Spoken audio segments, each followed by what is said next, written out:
हमारे इंडिया में मेरे ख्याल से एक ही कंपनी है जो अलसी का बढ़िया कोल्ड प्रेस तेल बनाती है, जिसका नाम है प्रामोप्लेक्स।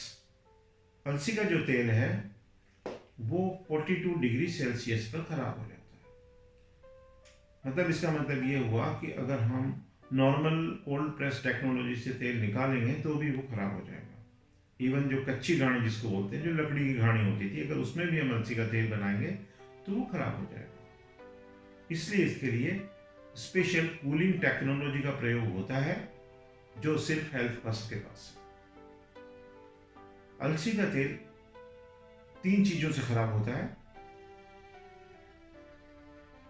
ऑक्सीजन, हीट और लाइट। मतलब इसको हमें प्रकाश से भी दूर रखना है। डार्क बॉटल्स में इसलिए इनको रखा जाता है, और जो बॉटल्स की पैकिंग होती है उसमें भी जो है खाली जगह में नाइट्रोजन भरकर पैक किया जाता है। और अलसी के तेल को हमेशा रेफ्रिजरेट करना चाहिए। हमसे कई लोग पूछते हैं कि साहब आप कहते हो कि हम अलसी का तेल आपसे ही खरीदें, क्यों खरीदें आपसे? तो उसके लिए मैं आपसे ये कहना चाहता हूँ कि आप हिंदुस्तान में कहीं से भी तेल खरीदेंगे फ्लैक्सीड ऑयल, वो आपको रेफ्रिजरेटर से निकाल के नहीं देगा, वो उसको रूम टेम्परेचर पे ही रखते हैं। जबकि हमारे पास जितना भी तेल आता है वो हम हमेशा रेफ्रिजरेट करते हैं, और हमारे पास ऑयल छोटे बैच में आता है जो 2-3 दिन में ख़त्म हो जाता है। दोस्तों, ये जो अल्फा लिनोलेनिक एसिड और लिनोलिक एसिड, ये दोनों फैटी एसिड्स हैं। इनमें हाई एनर्जी इलेक्ट्रॉन्स होते हैं, भरपूर होते हैं, जिनको हम पाई इलेक्ट्रॉन्स भी कहते हैं।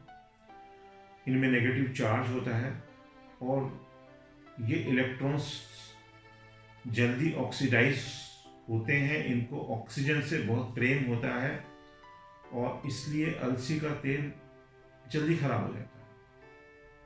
तो ये जो अलसी के तेल की ऑक्सीडाइज होने की प्रक्रिया है, ये उसका नेगेटिव पॉइंट नहीं है, ये उसका प्लस पॉइंट है।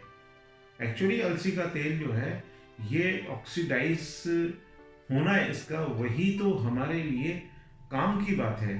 लेकिन ये जो ऑक्सीडाइज होना है या ऑक्सीजन से इसको अपनी तरफ खींचना है, अट्रैक्ट करना है, ये हमारी सेल मेम्ब्रेन्स में जाकर होना चाहिए। हमारे शरीर में सेल मेम्ब्रेन्स में जाकर के वहाँ ये ऑक्सीजन को अपनी तरफ अट्रैक्ट करें और अपने जीवन को सार्थक बनाएं।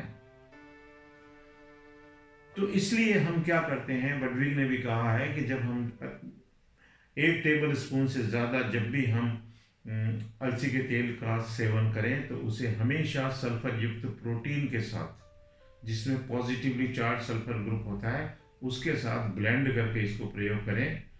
और वो जो इलेक्ट्रॉन्स हैं उनकी जो है टेम्परेरीली उस सल्फर कंटेनिंग प्रोटीन के सल्फर ग्रुप के साथ बॉन्डिंग हो जाती है, वो थोड़ी देर के लिए शांत हो जाते हैं, ऑक्सीजन चिल्लाना बंद कर देते हैं, और वो वाटर सोल्यूबल भी बन जाते हैं।